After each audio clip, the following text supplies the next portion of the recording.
Alors Kitri, qu'est-ce que tu nous as préparé de bon aujourd'hui? Très bonne recette. Alors d'abord, ce que je voudrais dire, et ce qu'il faut savoir, c'est que c'est normal quand même d'avoir des gaz un petit peu dans l'estomac. Tant qu'il y en a un peu, c'est normal. C'est là où quand il commence à y en avoir trop, qu'on parle de ballonnement, et évidemment là, ça va plus du tout. En fait, l'idée, ça va être au niveau de l'alimentation de faire les bons choix. Voici donc un exemple avec une recette. On regarde tout de suite. Aujourd'hui, on va parler sexy, glamour, tapis rouge.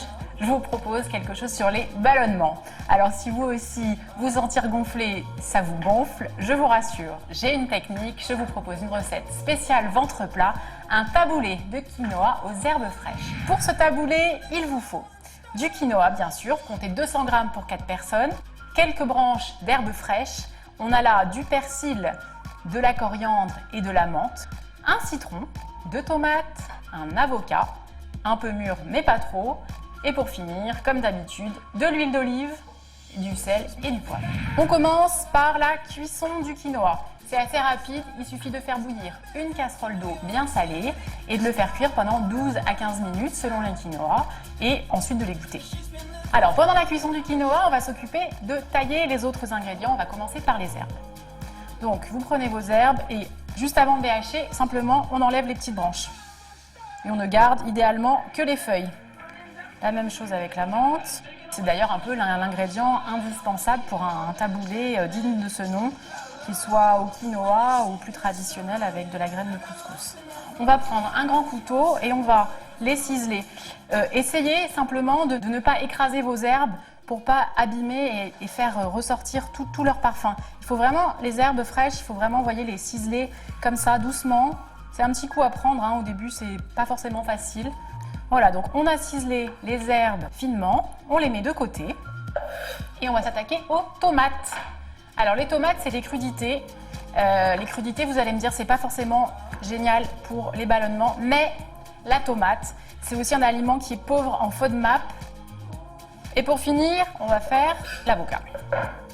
On le coupe en deux, on enlève la chair.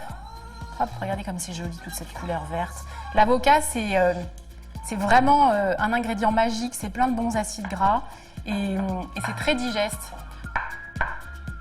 Et maintenant, on va couper le citron en deux et on va tout simplement en mettre un petit peu sur l'avocat pour éviter qu'il noircisse parce que l'avocat, ça a tendance un peu à s'oxyder. Alors, c'est pas grave, mais c'est juste beaucoup moins joli. Donc, moi, j'ai envie qu'on vous fasse un taboulé qui soit quand même joli. Voilà, nos ingrédients sont prêts.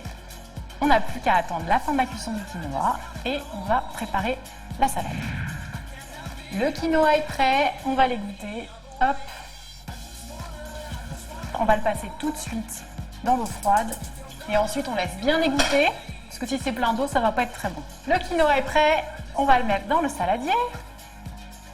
Ensuite, on rajoute nos herbes, notre tomate. On rajoute ensuite l'avocat. Un peu de jus de citron. N'hésitez pas à citronner, hein, c'est ce qui donne du goût aussi. Et on termine par de l'huile d'olive, du sel, du poivre. Comme d'habitude, on assaisonne. Salez pas trop parce qu'on en a déjà mis dans le quinoa. Voilà, maintenant, on n'a plus qu'à mélanger. Et voilà, la recette de taboulé de quinoa aux herbes fraîches est prête. Et grâce à elle, vive le ventre plat et du vent les ballonnements. À bientôt pour une autre recette. Alors ça a l'air délicieux, moi j'ai très envie de goûter. Bon, hein, c'est frais, ouais. Et en plus c'est anti-ballonnement. Alors pourquoi cette recette elle est anti-ballonnement, Kitri? Alors j'ai choisi tout simplement des ingrédients qui ne favorisent pas les ballonnements. Il y a une liste en fait, enfin une liste, il y a disons plusieurs genres d'aliments qu'il va falloir privilégier si on veut éviter d'avoir des ballonnements. Par exemple? Alors par exemple, moi ce que je conseille c'est déjà de consommer des aliments fermentés comme le yaourt, le lait fermenté, les légumes lacto-fermentés, c'est très à la mode l'alimentation fermentée et c'est vraiment bénéfique pour le microbiote intestinal, ça va faciliter la digestion. Donc ça, c'est vraiment, voilà, déjà de base, quand on veut éviter les ballonnements, on peut consommer ce genre de produits. En fait, c'est des aliments, en gros, les aliments anti-ballonnement, c'est les aliments qui facilitent la digestion. Ou en tout cas, qui ne provoquent pas de fermentation déjà. D'accord. Voilà. Dans le tube, enfin dans le système digestif. Ensuite, on va privilégier les légumes et les fruits qui sont cuits. Voilà, c'est plus facile à digérer quand c'est cuit. Et du côté des fruits, on va aussi privilégier ceux qui sont peu sucrés, de préférence, puisque les sucres ayant tendance à fermenter dans le système digestif. D'accord. Du côté des féculents qui sont d'une manière générale pas terribles pour les ballonnements, il y en a quand même qui sont plus faciles que d'autres. Le riz, qui en général se digère quand même bien. Tous les types de riz, est-ce qu'il y a une différence entre les riz blancs, riz sauvage, riz brun, riz basmati? Est-ce que Serge, là, je me tourne vers le docteur.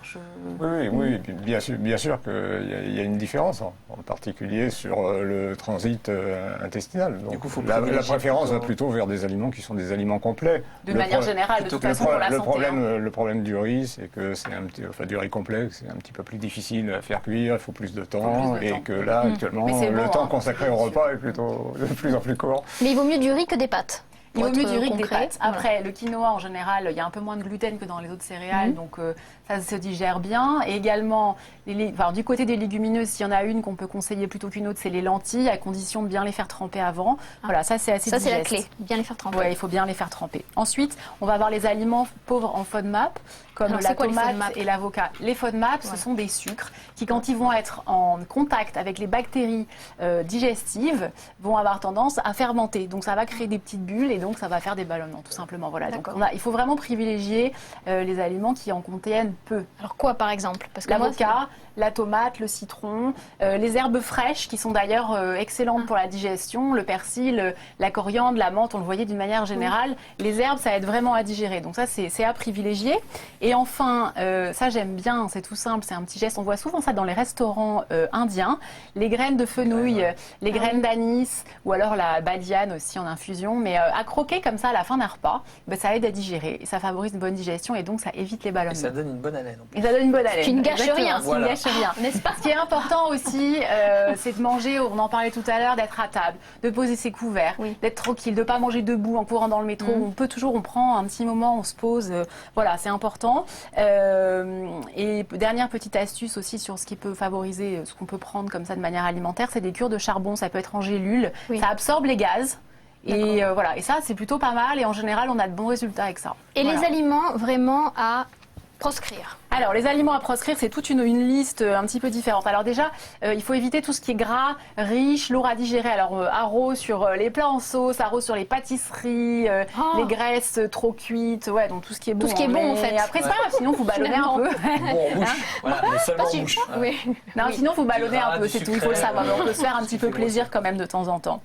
Les gens qui vont manger un petit peu trop de viande vont avoir un déséquilibre entre la flore de fermentation, qui est plutôt les sucres, et la flore de putréfaction, qui est plutôt déclenchée par les graisses ou par les protéines.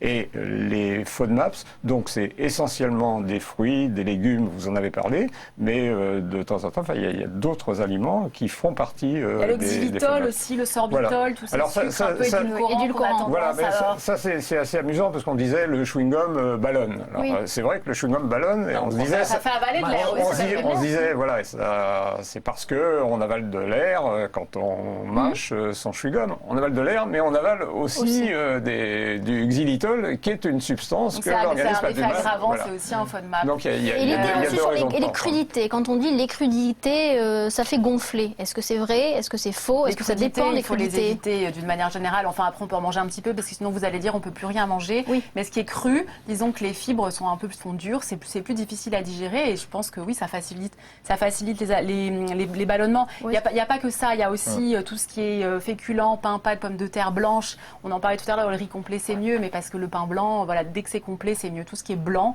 dans les féculents, c'est pas terrible. Et quand on arrive dans sa cuisine, en fait, est-ce qu'il y a 3 bonnes habitudes à prendre quand on voit ces placards? Est-ce qu'il y a vraiment des trucs à retirer? Je sais pas, peut-être les sodas, les boissons gazeuses. Alors, soda, boisson gazeuse, c'est vous ingérez de l'air. Donc, par définition, forcément, oui. Après, c'est un peu comme les chewing-gums. Non, ça, faut pas. Ça, on oublie.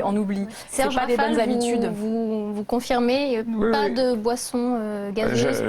J'adhère totalement. Quand vous avez soif, la boisson, c'est de l'eau et c'est pas la peine de rajouter du gaz. Vous savez bien que si vous avalez un soda, vous allez avoir quelques éructations immédiatement après la prise.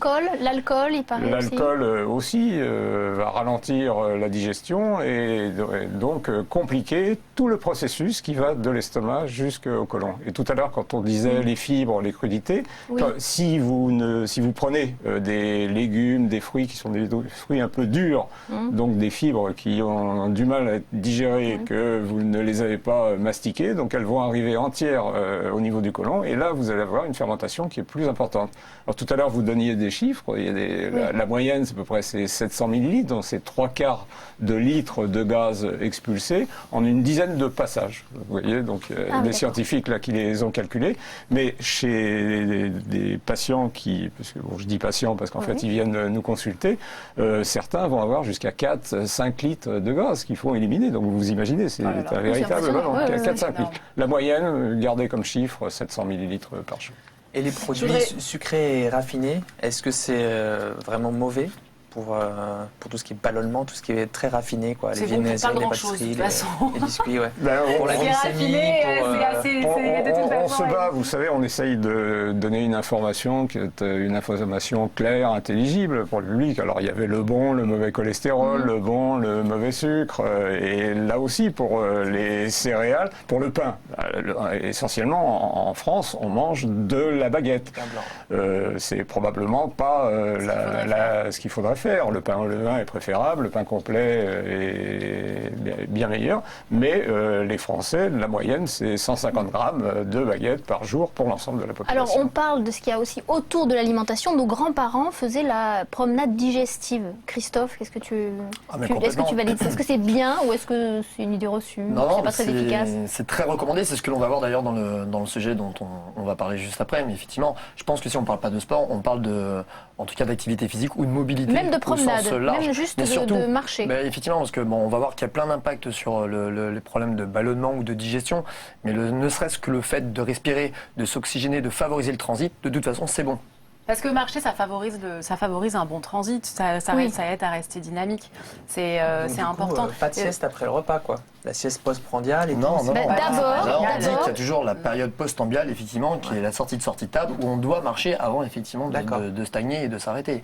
Donc c'est plutôt la demi-heure qui suit, où il est quand même bon non pas de s'agiter, mais de s'activer doucement, modérément, mais pour effectivement améliorer le transit. Et qui va nous éclairer sur ce sujet-là? Quel est notre gourou du sport ici sur le plateau d'Autour du bien-être? C'est Christophe. Tadam.